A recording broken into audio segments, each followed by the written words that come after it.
And finally, I will grow in faith as I grow in my willingness to trust Jesus, to walk with me through all things, even suffering and death. It's a mouthful, but every bit of it counts.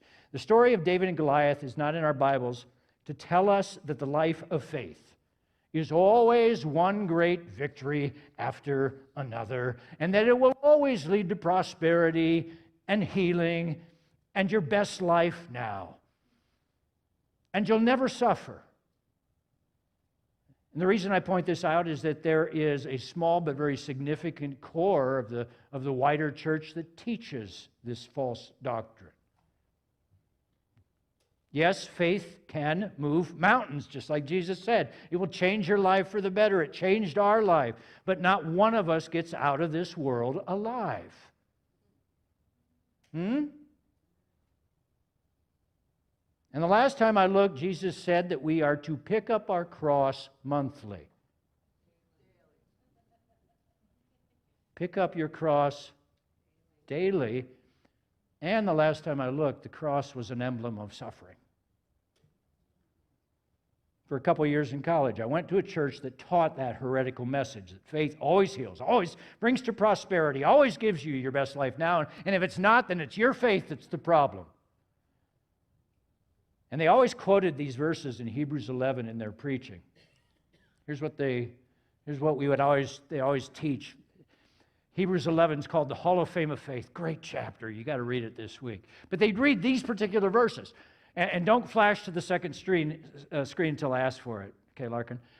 For time would fail me to tell of Gideon, Barak, Samson, Jephthah, David, and Samuel and the prophets, who through faith conquered kingdoms, enforced justice, obtained promises, stopped the mouths of lions, were made strong out of weakness, became mighty in war. And they'd preach this, and we would cheer from our seats. So let's practice that. We're made strong out of weakness, became mighty in war, and put foreign armies to flight. And we'd sit there and cheer and get all riled up, and then the pastor would go on. And one day, a little bit after that, I read all of Hebrews 11. And there's some verses that follow this that give what we might call the rest of the story. You want to know what great faith means? Very next verses. Now the next slide. Let's see a cheer now. Some were tortured,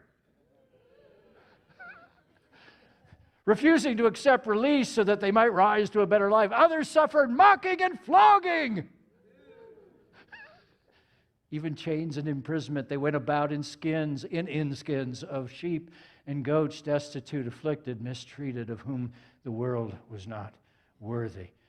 They never read those verses because those verses did not align with the false teaching that they were offering. They did not preach the whole Bible to us. My friends, at the center of our faith is a cross.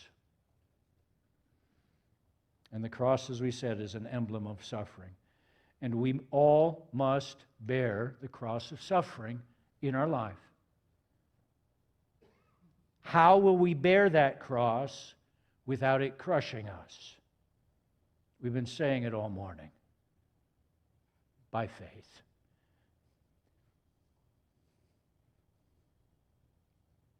By believing and trusting and knowing that we are not suffering alone, but that our Lord is with us, right beside us, and sometimes even carrying us to the very end of our days. You are not alone. Say that. I am not alone. Say it again. I am not alone.